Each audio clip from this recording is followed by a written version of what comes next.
So what'd you think about old Pip? Did he make you cry? Now, do you have a clue about what our story might be about? What blind ambition might be about? I gave you a clue with that video. Let's look at these two hands. Wait a minute. That's a funny looking hand. I only see 4 fingers, and this here's some dirty fingernails. I don't think that's a hand at all. Do you? I think that's a doggy's paw and one hand. Blind Ambition by Matthew Cooper, as told to Rachel Buchholz. I don't know how to say that name. Photographs by Karine Egner. I wonder who that boy is right there. And I'm wondering, who is this dog?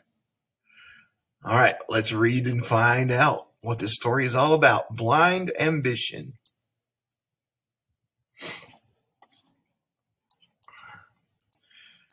So, a blind guy and his guide dog walk into a store, and the guy starts swinging the dog around his head. The cashier goes, can I help you? And the blind guy says, nah, I'm just looking around. When I tell a joke, sometimes people are a little shocked. I think maybe they think that a blind person like me shouldn't be telling jokes like that. But I'll tell you what, if you can't laugh at yourself, if you can't show that you've accepted what you've been given, then there's no way that you can live your life. Now, of course, I would never swing my guide dog Twyla around my head. I mean, that's just a joke, especially since guide dogs don't really see for their owners like that. But Twyla does help me more than you can imagine. She helps me cross the street and yanks me back if a car is coming. She gets me around the obstacles in the sidewalk and through crowded school hallways. She allows me to go anywhere and do anything I want. She's my companion, my friend, someone to talk to when I get really fed up. Basically, we're partners. So, here's a picture. Twyla helps me fit in at school. I think that's that boy from the first page. So, here he is. I don't think we know his name yet. And there's Twyla, his guide dog, just like we saw in the video a minute ago. These must be some of his friends at school. He says, my personal superhero. I don't remember a time when I could see. When I was 3, I was diagnosed with a brain tumor that pressed against my optic nerve, and I gradually lost my sight. At first, I walked with a cane, but canes can be awkward. I got my first guide dog when I was 11, and about a year and a half ago, I got Twyla. A lot of people think that when Twyla sees a green light, she knows that it's time to cross the street. But that's not how it works. It's all on my command. So when we get to a street corner, I have to listen for cars, then tell her to cross the street. Or if there's a bike in the sidewalk, it's not the dog's job to move it. Her job is to figure out a way around the bike. It is nerve-wracking to walk down a sidewalk and wonder if I'm going to fall into a big hole. No, it says, is it nerve-wracking to walk down a sidewalk and wonder if I'm going to fall into a big hole? Not at all. I have to trust the dog. If you start denying what the dog is telling you, she's going to get nervous and lose all her training. I have to trust her. Twyla and I are a team. She knows my schedule at school and just takes me to class. If I need to go someplace she's not expecting, I give her directions. The idea is that if I've said right and we're not quite to the hallway, she thinks, okay, I'll turn right at the hallway that's coming up instead of running me into some lockers.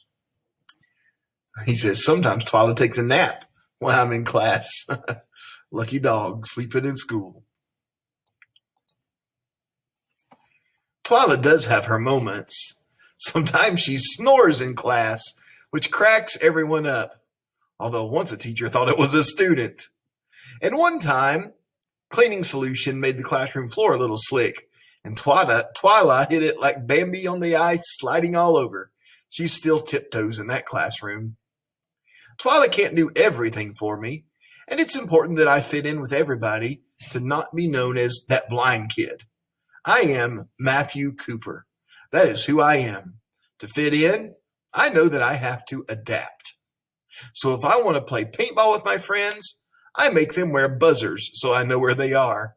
When I want to run the sound system for my school plays, I put Braille labels on all the controls.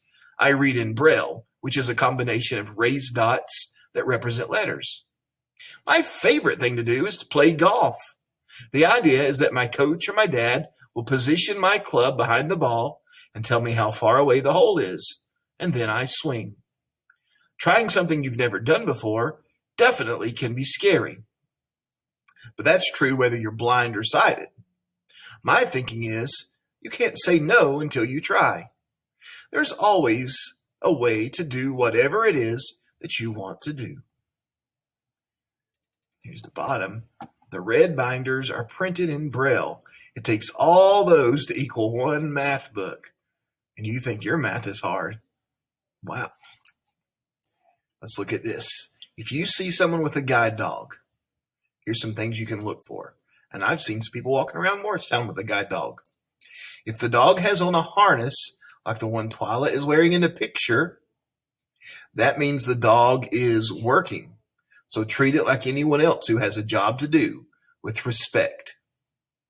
Don't pet the dog unless the owner says it's okay. Be cool. Don't bark at or tease the dog or try to distract it. And it's okay to ask a person with a dog if he needs help crossing the street. Just don't grab his arm and drag him across. And never feed the dog. Twyla came to me through Guide Dogs for the Blind, which trains dogs to help people like me. Unfortunately, the dogs aren't trained to play golf. My best friend. Now I accept that I can't do everything on my own, even with Twyla's help. I have to be okay with asking people to help me cross busy streets. Other times I need someone to read me something because it's not in Braille. It can be hard to ask for help, but if I don't, I can't live my life.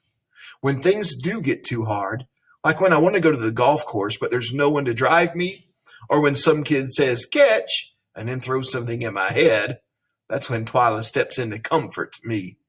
I just pet her and talk to her. She's that friend that's always there, and she reminds me that, yeah, things are hard sometimes, but they'll get better.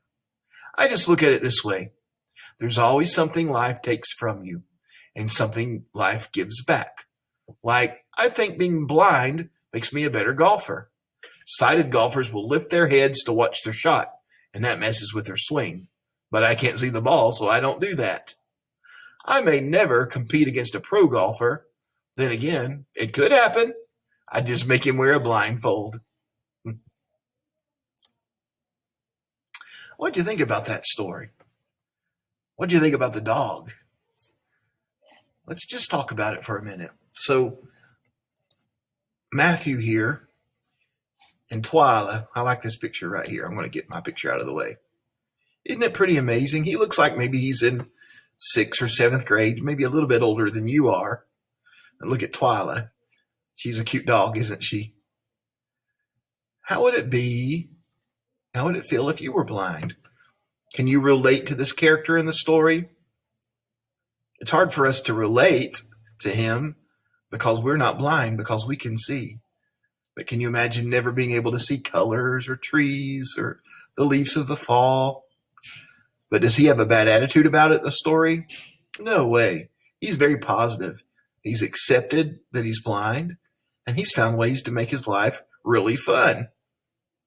And isn't Twyla amazing? A dog trained to help somebody that gets to go to school with them, that just does as much as it can to help its owner. Twyla is an amazing dog. So I want you to think about two things.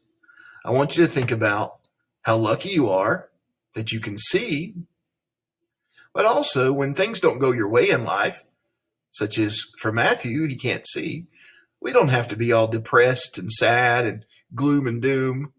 We can make the best of our life no matter what happens to us, can't we? And along the way, we might just find a special friend like Matthew found in Twyla. I hope you enjoyed this story today. I want you to practice your spelling words for the week next. And also, there'll be a little language activity to do as well. Tomorrow, I'm going to have you reread this story. I think you'll want to reread this story. It's such a good story. I enjoyed this just about as much as any story we read. Is it still an informational text, do you think? What do you think about it? Let's go back. You think it's an informational text? It really so it wasn't, was it? It was a personal narrative, just like the one you wrote. You wrote about some event in your life that taught you something or that you learned from. And Matthew wrote this personal narrative about his life, about the challenge he faces with being blind. Quite an interesting story. And since we're dealing with senses, a perfect story for this unit. All right. Go get your ELA assignments done for today, and then we'll talk some more tomorrow. See you later.